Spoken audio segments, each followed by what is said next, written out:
Hello and welcome to Gamer Chat Weekly for your latest gaming news, topics, and special guests. Now featured on iHeartRadio, Spreaker, and GamerChatWeekly.com. Hello and welcome to episode 163 of Gamer Chat Weekly. I'm Cameron. And I'm Fuzzy. And we don't have Angie today. She is taking a class so she can sell houses still. Once again, if you guys need a house, let us know. We'll hook you up. Heck yeah. Well, at least one of us will. Today we have a pretty packed episode, talking about a couple new game updates, a couple new games coming out, and then we want to have a serious conversation about the Get Good culture. So we're going to have hopefully a pretty decent conversation about that, and just let you guys know what's going on in the gaming world. So let's jump right into it. First and foremost, I want to talk about Fortnite and its update/updates. Fuzzy, have you had a chance to play Fortnite yet? No. Okay, good thing so. I don't know why I ask you these questions anymore. I know. I'm poor. I make good money, but I'm poor. So, the Fortnite update basically added a new PUBG-style mode. We call it FUBG, Fortnite Unknown's Player Battlegrounds. I don't know. We call it PUBG. We call it PUBG because it's Fortnite's Battlegrounds. And it's basically where you face off another a bunch of other people, or is it on teams? It depends. So Okay. It's the same thing as PUBG. It's 100 people on an island. Last man standing wins. Every so often, the zone will push forward, killing you if you're outside the zone. But this way, people are forced together to fight to the death. So people can't just camp in one place the entire game. Much like PUBG, Right. much like H1Z1, much like all the games, all those games that have that same style. Rust. So, no, not Rust, not at all. Not Rust. Oh, good God. What was that? Ark. What was that one game? Ark? Okay. It was Ark, Survival of the Fittest. Okay. And then the new one coming out called SOS, where it's 13 contestants, but it's set up like a game show where the audience is Twitch, and we actually get to choose what happens in the game to those 13 contestants. And, oh my God, this is going to be fun. I got to play. And the 13 contestants actually have to, they know they're being watched by, other things. Even if they're not streaming, they're being watched. Okay. So they have to, have, charisma stuff. They have to be charismatic to, win over the crowd, so the crowd can favor them so that they get, extra stuff in-game. Or get dicked over in-game later. So basically, anyway, we're going off topic. That's SOS. I'll talk about that, when it gets closer to release. It's currently going to be in closed alpha next week. Anywho, Fortnite, PUBG-style FUBG. 100 people, island. What's different between FUBG and PUBG is that in Fortnite's Battlegrounds mode, you can craft. So you can build your own bases, you can build little hideouts, you can build your, a stairway to heaven if you felt like it, though it's a very dumb idea because one rocket launcher will take out your entire base and you will fall to your death. There are no weapon modifications. You can't add scopes or increase magazine size or add stabilizers or any sort of grips to your weapons. There's no vehicles. However, everything is destructible. You can literally take down everything, between the prison down to rocks, the woods, bricks, whatever. So there's a huge crafting element to it to build bases. You can play the game solo, up to 100 people. You can play, as of today, in squads of 2, duos, or you can play in squads of up to 4. So you can play in any combination you want, solo, duo, or squad. If you want to play with 3 people, you play squad. You can either randomly fill a person, or you can just keep it as is and don't fill the spot. The rules are the same for all 3 different versions. Last man or last team standing wins. And they also just included in this new update supply drops. So every so often a little thing will fly over the map and drop a supply crate that will have building materials, high-powered weapons of different rarities, because in this game it goes by rarity. So there's common, uncommon, rare, epic, and legendary weapons that all have different damage and hit scan properties, which makes the game a lot more interesting, considering if you have an assault rifle of a common variety and someone has an assault rifle of a legendary variety, they can shoot you a little bit outside your hitbox and still hit you because the hit scan's a little bit different, and the damage is slightly higher up as you go up the rarity scale as well. Granted, the more rare the weapon is, the harder it is to find the ammo for it. So there's that. What else was there to the Fortnite update? Oh, the Fortnite update, for anyone wondering, is completely free. You don't have to have the game at all. You just download Epic Launcher, you download Fortnite, and it'll be an option there for free for everybody, forever. Have fun. Go get it. And this is exactly where you say, "Get it, Fuzzy," so we can play together. Hey, Fuzzy, it's free. Go download it. Stop being a scrub. I know, And then it's tomorrow, for those of us that actually paid for the game, me, not only do we have the PvE story mode, that's more like a tower defense game, we also tomorrow get, and by tomorrow I mean Thursday, which is when this will be actually uploaded. So today, we get Horde mode. You and a bunch of friends get together, and you just have to survive an onslaught of enemies just coming at you, just tons and tons, wave after wave after wave of enemies, and see how far you get. It's much like Horde 2.0 or Horde 3.0 from the Gears of War series. Very similar to that, where you all build together, build one base, and just protect the entire time. So, looking forward to that as well. I love the Horde mode in Gears of War 3. Gears was so much fun. I really enjoyed it. I spent, my buddy and I, when that game came out, we spent all night playing 50 rounds on Horde mode. It was great. Crazy. All right. Up next, I'll let you talk about Stardew Valley. I'm just gotta explain what it is.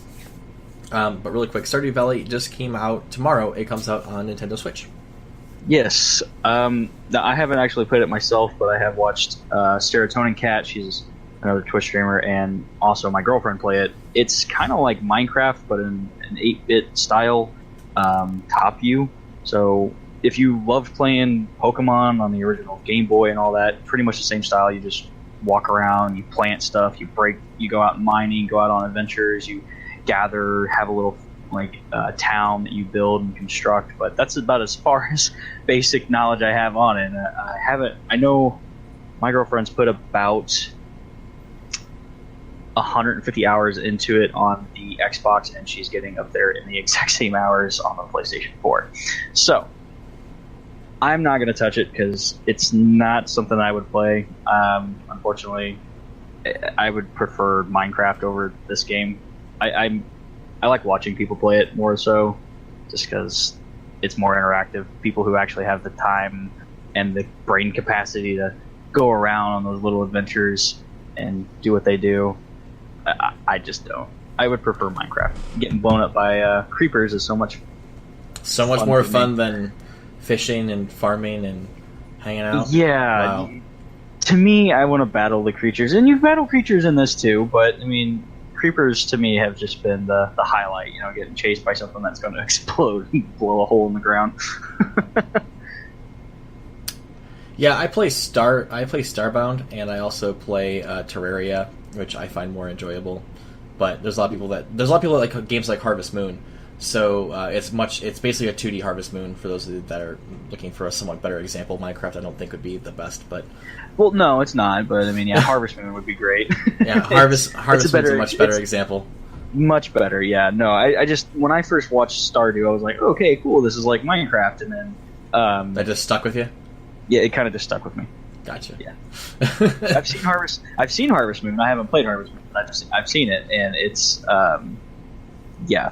Thinking about it now, yeah, it definitely is like Harvest Moon. It's a simulation game. It's not a crafting building game. It's more simulation. It's just everyday life. It's like playing The Sims, but without all the Sims shenanigans that you could do in The Sims. Got it. Well, the good thing about it is, since it is coming out for the Nintendo Switch, everyone who has one will be able to enjoy the game a lot better with either being handheld or on the TV screen. So be on the lookout for that. Yep. Stardew Valley for Switch drops tomorrow, aka today, because today it should be released to public. Yay! One of the biggest releases for October is coming around the corner here in 9 days. For when you guys hear this, will be 8 days. Yes. I love recording the day beforehand. It's supposed to be released. Evil Within 2 drops Friday the 13th. I'm pretty stoked. I got a review copy, so I will be playing it day one. For those that care, I am doing a 24-hour Friday the 13th stream. I will be on from midnight to midnight all of Friday the 13th. And one of the games we're playing is Evil Within 2. We're going to go start to finish as long as the review copy comes in when it's supposed to come in. So hopefully it does, but I definitely should be getting a copy of the game. I will let you all know that I'm going into this game completely unbiased and completely open-minded. I hated the first one, though. The first one was not fun. It was not good. I did not like it, did not enjoy it. I was not happy with it. Here's why. I went to PAX 2014. Bethesda was like, yo, Evil Within, biggest thing. They had the biggest booth there. Looked really creepy. Had a good time watching the tech demo. Had a really good time doing the after party for it. Had a really good time talking to developers about it. And then something happened between that meeting with them and the game launch. They changed some things up. The story had so many plot holes and inconsistencies it drove me crazy. The main character was very meh. Typically, when your life gets thrown into a Silent Hill situation, one tends to freak out. He never once freaked out. It made me really uncomfortable by the fact that he was never freaked out by what the hell was going on. Like, it would just seem like it was like another day to him. It was really weird. He Stonewall Jackson the crap out of it. Basically. Like, he had no emotion. He had no personality. He just wasn't a fun character to play. And I play a lot of horror games. I mainly stream horror games on Twitch. And when I play horror games, I really like to invest in the character I'm playing as, because that's what makes the game scarier, is when the things happening to your character start to affect the player. For instance, games like Perception or Soma. I cared very deeply about my character and the choices I made to make sure that they didn't get killed, because they were perpetually terrified of what was going on around them. And that is what they failed to do in Evil Within 1. However, seeing the trailer for Evil Within 2 and just hearing about it from some friends in the industry, it seems like a much, much, much more thought-out game. The writer for the game is the same writer for Resident Evil 4, and apparently, according to the studio, no one had the balls to tell him what to do, so he just got to write his own story the way he wanted to, and no one had, like, the goal to, like, tell him to change anything. Which means, to me, that's a good thing. The less people fucking up someone else's story, the better. Like, to me, like, I always feel like the developers of the game, or the writers of the game, make, like, the book version of a movie, right? So you have the book, and then a director comes along and goes, oh, hey, I want to turn this into a movie, and they tear out 30% of the content of the book to fit it into screen time, right? That's what I feel like publishers do to developers. It's like, hey, here's a really cool game. Can you fund us for it? And publishers go, yeah, sure, this is a great game. And then, like, halfway through the development, they're like, hey, we have to push the timeline up by a year and a half. And, oh, by the way, your budget got cut by 20%, and you have to fire half your team. Oh, and the story needs to change a tad bit to fit the new timeline. Like, wait, what? So, luckily, or hopefully with Evil Within 2, those things don't happen. And I'm just hoping that the voice actor kind of, if it's the same guy, because this follows the same person from the first game.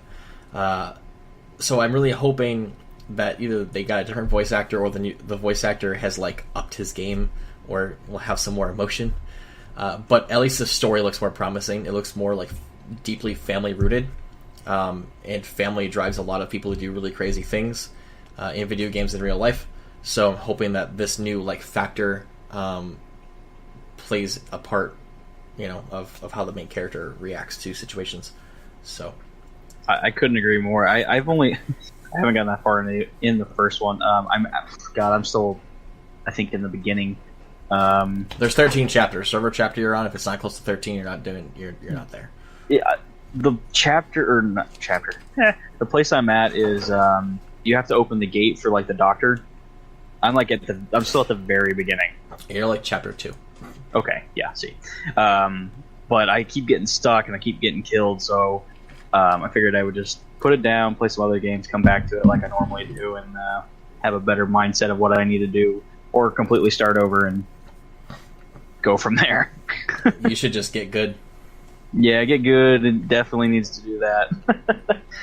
But speaking of getting good, yeah. Speaking of getting good, a new game just launched called Cuphead. It's a 2D, like 80s cartoon style shooter.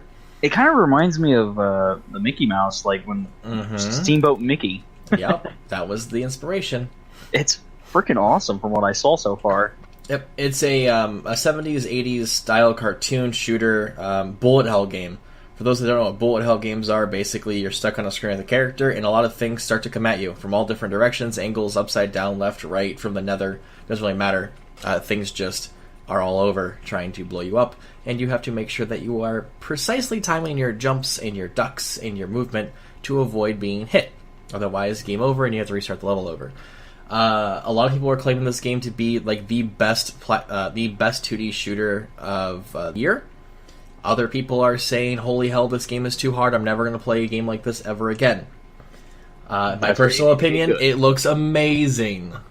It does. I want to get it. I have not had the chance to play it, but I've watched a lot of people play it. The art style is amazing. The gunplay, or just like the mechanics in general, it looks smooth. I can tell that it can get kind of, what's the word I want to say here? The controls can get kind of loose at some points. If you were playing on mouse and keyboard on a PC, I recommend you actually use a controller. Games like this are actually better with twin sticks because you can kind of slowly move your character left and right, whereas with a mouse and keyboard, you're kind of just stuck tapping the keys to move slowly. See, I'm a pro at a keyboard, so I'd be right. No, it doesn't matter because like keyboard presses aren't pressure sensitive, so regardless, you're moving a full frame, whereas with a stick, you can move half frames. So, and that's what's needed, like control-wise, is like very important for games like Cuphead, because literally that game has to be frame perfect. If you mess up one single pixel or one frame in a sequence, you can get killed, and you start all over. So that's why a lot of people who are playing with keyboards are getting completely demolished. Now, I'm not saying you can't do it with the keyboard. You can definitely do it with the keyboard. I'm just saying it's a lot harder with the keyboard. Anyway, however, this game has sparked huge controversy over Twitter, or at least on my feed. Not sure about your guys' feeds. But Cuphead has sparked this whole like drama over the get good culture. What the get good culture basically means, because Fuzzy up until about 20 minutes ago, we didn't know what it was. The get good culture are people that are basically flaming other people about being bad at video games because they can't get past something, or people quitting because games are too hard and they're complaining that games are too hard. And unfortunately, I'm on the side of get good. That may be the wrong side to take on the situation, but let me explain. Unlike most trolls that just come in and say get good, there has to be a level of, at least respect for people that are trying to play a game that's super difficult. And games like Cuphead are very difficult, and there's a reason behind it. They were aiming for a certain game style. They were aiming for a style that reminisced early 90s, early 2000s games where there was no such thing as difficulty settings. There were no such things as checkpoints or quick saves or auto saves or health potions. You literally played a game in its entirety, front to back, with one life. And to do that, you had to be really good at memorizing patterns. And that's exactly what Cuphead was. Cuphead is nothing but a bunch of different unique levels with a very good art style, but it's on a set of patterns. So if someone's having a hard time with a boss or with a section on a game like that, instead of just saying, get good, I beat this in my first try, which kind of sounds dickish, you could instead say, get good, here's a tip. Classic example, I was watching a streamer play Dark Souls 3. Now, I love the Dark Souls series. Dark Souls series is pretty much what started the get good culture because, oh no, God forbid, there's a game that's super difficult and pushes you all the way back to a very specific faraway checkpoint, aka bonfires. Dark Souls kind of brought that difficulty from the 90s and early 2000s back, and it was relentless. There were so many people that got mad or rage quit the game because they would make a dumb mistake, they wouldn't memorize a certain pattern, they get killed and go back to the bonfire and have to do it all over again because everything respawned. Go play Super Mario 64. Right? So, I was watching someone play Dark Souls 3, and they spent 3 hours on just the tutorial. They could not beat the tutorial boss. Every time they died, they started the tutorial all over again from the start. So, when I went in, I was like, get good, first and foremost, because you have to say that. But then I was like, on this boss, here's the pattern. or stay up close to him. Don't go away. His ability is unranged. If you stay at his feet and you just roll through him, you have a much better time and you'll have a lot more attacks. And as soon as I said that, next try, he got it. He's like, holy shit, I've been on this for 3 hours. I'm like, well, that's the tutorial boss. Get good. I'm like, games like that are nothing but patterns. Just like Contra or Metroid, Super Mario 64. Like, there are so many games. I played this one game where you played as a bumblebee, and there were 100 stages. If you died at any stage, you went back to stage 1. That was on the classic. God. That was on the NES. I forgot what the game's called now, but you played as a bee, and you were like watching out for like all sorts of like other things. It was really fun. I forgot what it was called. But regardless, or like Battletoads, like all these games, they didn't have these features that made today's games easy. Nowadays, because so many people complain about difficulty in video games, there are now like 6 to 7 different difficulties you can get on any one video game that you pick up. Look at Doom, for example, the new Doom 2016. Granted, the original Dooms had difficulty settings, don't get me wrong, but like the reason why Doom names their difficulties the way they do is because the hardest difficulty is what they mean for it to be played on, and that's why everything other difficulties make fun of you. I forgot what they were, but what, like difficulties in the Doom? Yeah, wasn't one called Nightmare? Well, no, I'm not talking about the hard ones. Like the easier difficulties literally made fun of you for choosing those difficulties. There was one game that actually made fun of it so much that if you went on the easiest difficulty, everything was literally pretty much just like stuffed teddy bears. They replaced all the enemy sprites with stuffed teddy bears to make fun of you for playing the easiest difficulty. So, the Get Good culture, I feel like it could be better. I feel like it doesn't have to be considered the quote-unquote Get Good culture. I feel that the people that are partaking in it, people that are complaining about people saying Get Good, seriously just need to, like, get over it. That might sound harsh, but if a developer makes a game, play it the way it's meant to be played, and obviously people are beating it, so it's doable. You may just need more practice. Maybe the game's just not for you. Maybe you're just not meant to play games that are that style. And that's okay. Like I don't like turn-based RPG games. I find them entirely too boring. Like people hate me for some reason. Not hate me, but like people make fun of me because I don't like most Final Fantasy games. Sorry, I don't. I hate sitting there with a party of 4 and just clicking through menus all day. That's my biggest issue with Pokemon. I can't play Pokemon games a whole lot because I hate going through the menus. I hate turn-based combat. I like more fluid, in-your-face, real-time action.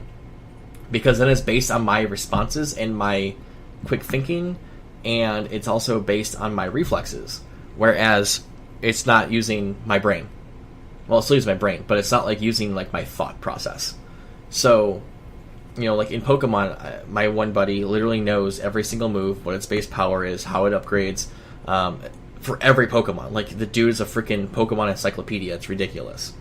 I could never do that. It's just way too much effort, way too much to learn, and I really don't care. I'll just Earthquake all the motherfuckers. Or Hybrid Beam. Whatever. Whatever does the most damage that my character has, that's what I'll have. Like, I know type matchups, that's easy, but whatever. Like, I can't... I have started and stopped almost every Pokemon game since Silver. Silver was the last game I fully completed. Really? I have owned Ruby, I have owned Y, or X, I have owned White, and I own Moon. I have never beat any of those. I couldn't get through them. Got halfway through and was like, meh. That's understandable. And, man, I don't know. Anyway... So I've played. I get it. I mean, I definitely do. I mean, like with the Pokemon Sun and Moon, absolutely hate it. I have been a huge Pokemon fan for years. I can't stand that, and it's getting more and more repetitive the way that they're doing. The new generations. People just, yeah, I get it. I feel like the Get Good thing. Stop complaining. Just, it's a game. It's made by the developers with levels or difficulties. us as 90 kids, we grew up on the, hey, if you got screwed, you got screwed. You get to start all over. Yep. Let's continue. Let's try it again. And like I realize that like with the advancement of technology, other games have gotten harder in general. Let's take a look at the original Crash Bandicoot versus versus the remake. Now, when I was a kid, I was able to get through all of the original Crash Bandicoot on one life. That was something I prided myself on. However, playing Crash Bandicoot Remastered, I have found out that I am complete shit at Crash Bandicoot now. I have restarted and gotten hundreds of game overs. I have wasted probably 300 lives on the Bridge to Nowhere level. Oh, good lord, the bridge that has the invisible planks, yeah. I hated that. Thanks for the tip on walking the ropes. You're welcome, because it's called getting good. But like games like that, for instance, when you're playing Crash Bandicoot back in the day, pixels were much different in video games. Obviously, you had 8-bit, 16-bit, and then you started getting like the really, really low poly 3D stuff. That really low poly 3D stuff had very different hitboxes for characters. Now, for instance, in old school Crash Bandicoot, you can pretty much hang 2 feet off of a ledge before you actually fell because your hitbox was technically still on land. And as long as any part of your hitbox was on land, you were still considered on land. Which, that bridge level was pretty simple. However, fast forward to 2017, where there are many, many, many, many more pixels per square inch, and more polygons per character, hitboxes get tighter and tighter, basically to the point where it's just the outline of your character is now the hitbox. It's no longer even a hitbox in general. It's not a box. It's the form of your character. So, when you're playing Crash Bandicoot, and you're literally just a millimeter hanging off a ledge, you're going to fall because your hitbox is technically off the ledge, making that game much, much, much harder. You have to be frame perfect. Here we go again with the frame perfect thing. And I realize that, there's this huge difference, but at the same time, it makes your skill level grow because you're learning these techniques and you're learning, placement, and you're getting muscle memory for your character. Like, there are certain levels in Crash that when I first started on the remake, I struggled with. And now I can literally just speedrun them because I've done them so many times from dying so many times that I now know where all the stuff, like where I'm supposed to land, when this character is going to, throw up their shield, or when this boar is going to come out of the freaking mist. Like, it's all these games, all you have to do is memorize patterns. That's all it is. It's not hard. Get good. I'm going to say it one last time.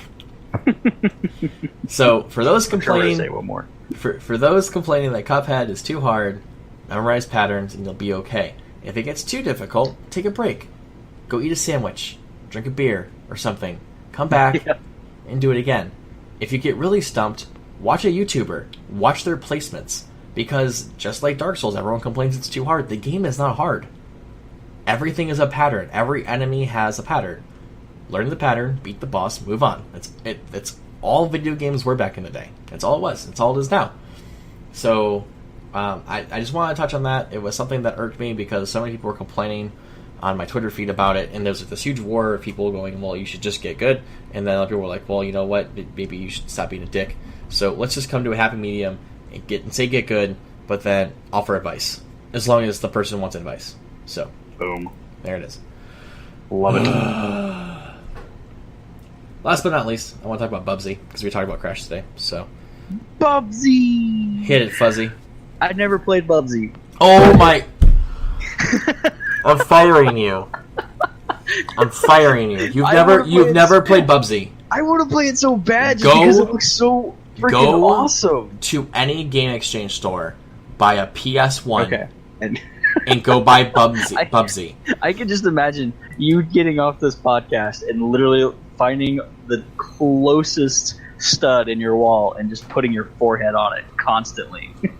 Like, why did I have him on here?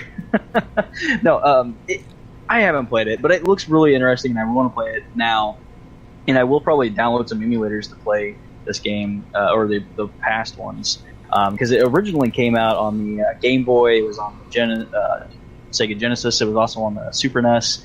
But 20 years later, they come out with a new one, which is great. because people who loved it back in the day get to re-enjoy it, just kind of like what you and I did with Crash Bandicoot. So I'm super stoked. I saw this and just now I kind of want to. Do you even know what Bubsy is? He's a bobcat, man. He's he's not. He's a lynx. No, I mean he's a bobcat, but I really don't know what he's a bobcat lynx. Okay, bobcat lynx. I know he wears a shirt and he has an exclamation point on it. But he fights some woolies, sharks, and some other type of creatures, and he's got to get oh god, what is it? The golden fleece, or the beloved golden fleece? Am I right? You've played it. You're probably looking at me like, oh my god, no. I'm just letting you talk. Okay. See, now I feel like I'm embarrassed. you know more about Bubsy than I do. It comes out on October 31st, but they've added new enemies. They've also added a gnarly boss fight, which is a UFO boss fight at the in the game. But it's coming out for PlayStation 4 and the computer, so if you main either one of those, definitely be on the lookout for it. But since you have more insight as to what the game is really about from past experience, enlighten me, because, like I said, I'm stoked for this. It's a blast from the past, and I want to play now. All right, so Bubsy was basically the inspiration for like games like Crash Bandicoot, Ratchet and Clank, Banjo-Kazooie. I almost want to say that Bubsy was like the first animal character to really like become an icon for video games. He was kind of like one of those, just like Crash and Jak and Daxter and all them. They were mascots, animal mascots. Now, if I remember correctly, it's been a very long, granted, 20 years. Yeah, right. I think when I first played Bubsy, I think they had a PS1 version for Bubsy. They did, yeah. There was a PlayStation one. I think it was called Bubsy 2, I want to say. Bubsy 3D. Oh, yeah, Bubsy 3D, yeah. Yeah, 1997. That was the one, 20 years ago. That was the last one. So that's the last one I remember playing, was Bubsy 3D, and it was your typical platformer. It almost kind of looked like Conker's Bad Fur Day as well. It was kind of reminiscent of that. But, you know, it was just your typical platformer, different levels, different designs, different enemies, things like that. Its main draw, though, was the main character itself. He was a talking lynx / bobcat. And he had like tons and tons of like really bad like dad jokes and one-liners. And in the new game that's coming out soon, they actually added an extra 100 one-liners and jokes. Yeah, I saw that. So that'll be interesting. It's going to keep us fans guessing, so that's good. That's a big plus. But seeing games like this come out, and, you know, my biggest like woohoo that Bubsy was coming out wasn't the fact that Bubsy's coming out, because honestly I may pick it up just for nostalgia. But my thing with it is that if they're bringing back Bubsy, you know, what else could they bring back? You know, we've seen the return of Crash Bandicoot 1 through 3. We've seen Ratchet and Clank get a remaster for the original that had a very, very well done fourth wall breaking, you know, storyline to it. True. I mean, I feel like the remaster version of Ratchet and Clank was based off the movie, and I prefer the original a heck of a lot more. Well, it was based off the movie and the game. It made fun of both the original game and the movie. That was the whole point. True. So, you know, that leads me to think, you know, what else could they bring back? I know that we've had, you know, remasters and remakes of older games that have come out not too long ago, but you know, could we see a Jak and Daxter now? Because it appears that, you know, Sony is the one pushing all these remakes for all these lovable old characters from platformers. And I know Jak and Daxter was, you know, on the PS2 and on the PS3, early PS3. So that wasn't Sly too Cooper. far behind. Sly Cooper would be a good one. Yeah. Or maybe even go back to like the original Xbox 360 and PS3 days, and maybe bring in like, games like Perfect Dark, or let's see, I wouldn't mind another Conker's Bad Fur Day, honestly. I honestly would love Earthworm Jim. Earthworm Jim, that's one you were looking for. I want that to come back so bad. I remember my dad playing it and me watching it. I fell in love with Earthworm Jim. Earthworm I want that. Jim. You know, I was more of a Toe Jam and Earl person. Everyone's got their their favorites. Oh yeah, I know. So It's now like I'm looking because for some reason I thought Earthworm Jim was like. Oh yeah, it's on Steam, $20. Earthworm Jim. Wow, the original 1995. yeah, it's been over 20 years. it has. Bring it back, people. Bring it back. Listen to us. You make money. Call us. We'll make you money. Exactly. Let's see. I think that was about it. I just want to touch on Bubsy just because I wanted to get into the whole like what else could they bring back thing. Other than that, I think we pretty much covered everything in today's episode. There's a couple of stories, but they're not really big enough to really touch on. If you guys are really interested, I do want to let you guys know, because I'm a huge fan of it, Age of Empires Definitive Edition for PC will be out here in October. Actually, it doesn't release date, just says October 2017. Yeah, it should be sometime this month. I'm a huge fan of Age of Empires. I loved Age of Empires 2. But I'm excited to play this one. If you've never played Age of Empires, it's a wonderful RTS game. Probably one of the, I wouldn't say the original RTS games, but pretty well known, especially for the priests that can convert units. The Age of Empires Definitive Edition also includes the Rise of Rome expansion, so you could play up to 16 civilizations and explore 10 campaigns. So yeah, everything's been done in 4K. Mm. So you bet your beautiful ass that I will be downloading that this month. And I think that's all. That's all she wrote. Heck yeah, man. What have you been up to lately, Fuzzy? Lots and lots of work. I picked up golf. Started golfing. Oh, nice. Yeah. Any reason why, or just because you felt like golfing? It's lots of talk, and also just to have something to, do when I'm up with my girlfriend and her parents. So her dad and I go out and play golf. And we went to a course, played 9 holes. In those 9 holes, to do really well, score 35. My first time ever playing, I scored a 54. That's not bad. Yeah, it's not bad at all. So, I mean, he gave me his golf clubs and was like, go practice. And I'm like, okay, we'll do.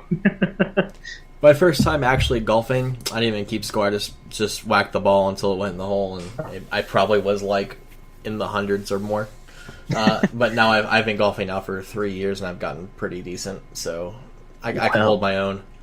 We need to hit it up, man. We need to go hit the links. We need to go hit those. Oh, speaking of hitting the links, we didn't talk about it today, but Golf Story on Nintendo Switch just came out today. That's right, it did. 2 days ago. So go check that out. Golf Story actually looks pretty freaking interesting. A lot of fun. I've seen a couple streamers play it, so if you haven't looked at it, go check it out. Golf Story on Nintendo Switch. That Nintendo Switch, man, it's getting some hype. Yeah, it's getting some good stuff. It's definitely doing a lot better in the third-party category and in the first-party category than the Wii, I think, ever did, to be honest. Mm-hmm. Yeah, I got a 24-hour stream next week. I got some sponsor stuff lined up. I'm going to actually probably be taking the show to another platform as well as Spreaker and iHeartRadio. So 3 different platforms. Sweet. Just for a little more exposure. It's going to be nice. I'm actually going to be talking to Podomatic again, who are the people that we used to be on. So, depending on what they say, we may be on 3 different platforms, which is pretty cool because I like their promotion stuff better, in my opinion. Anyway, that's just business side of things for the show. Apparently, there's a giveaway in your streaming thing. Is that? Should I not? I'm gonna ban you. I'm gonna ban you right now. Yes, our sponsors here at Gamer Chat Weekly, GamerSups. They are a 0 calorie, 0 sugar, 0 carb energy supplement that just goes in your water. I'm a partner with them. You'll see the links down below for the stuff if you want to check it out. Basically, it's an energy supplement and dietary supplement that gives you 6+ hours of energy with no crash afterwards. And it also gets rid of a lot of the stuff that is inside of energy drinks, so there's no taurine or anything like that. It just has caffeine and nootropics, which are basically just plant-based extracts that are really, really good and healthy for you. But it also gives you tons of energy and focus, and it doesn't give you the crash that normal caffeine or taurine does. So like Red Bulls and Monsters and Rockstars and all them, all those things typically have taurine in them that doesn't do well in your body. That's good. I've been using GamerSups for... I'm not yawning, you're yawning. It's contagious. I haven't had my GamerSups. I only take 1 cup of the day, and that's always in the morning because I don't drink coffee. So, yeah, I've been using it now for about 3 months. Have noticed a huge difference in my attitude and the way I see things, and my energy levels have gone up. My focus has been awesome for work. And then I realized that when I ran out of my last tub of GamerSups before I got my new tub, the weight that I had to endure between going from one tub to the new tub, there was a solid 1.5 week period where I didn't have any GamerSups, and I was just so tired. I have no drive to do anything. So definitely can tell a huge difference between using it and not using it. A lot of my community has been using it, and we're doing a giveaway for it. I sold enough stuff to give away a free tub and shaker cup. My media was just approved as of an hour ago, and the link will be available at the time that this is uploaded. So, you're welcome, Sav. So, yes. So, with that being said, I think that's about all I got. That's about all I got too, buddy. All right, guys, thank you for hanging out. Thank you for listening. What are your guys' takes on the Get Good culture? Please let me know in the comments below wherever you hear this. Also, if you guys have anything you want us to talk about, any shout-outs, anything you want us to address, let us know as well in the comments below. All stories will have links down below. I'll also include a trailer to Evil Within 2 because I think it's an art masterpiece of a trailer. It reminded me of the new game by Guillermo del Toro and Kojima. I forgot what it's called already though. Death Stranded. Yeah. Wait, one. Did that game release already? Oh God, no. No. Okay, no. I was gonna say. So the art style, the trailer Okay, it's very artsy fartsy. I've been waiting on it. I just want to play Norman Reedus so hard. No. Oh yeah, you're not gonna be able to play Norman Reedus for at least 2 more years. Yeah, sorry. Yeah, that game's gonna take a while. You made it go down. Yep, good. Good. I might as well kill your hopes and dreams now instead of later. Yeah, true. Alright guys, that's about it. Thanks for joining us for episode 163. We love you all. Gamer Chat Weekly out. Thank you for tuning in to Gamer Chat Weekly. For current and past episodes, make sure to visit GamerChatWeekly.com. Stop by next week for more news and gamer shenanigans. See you then!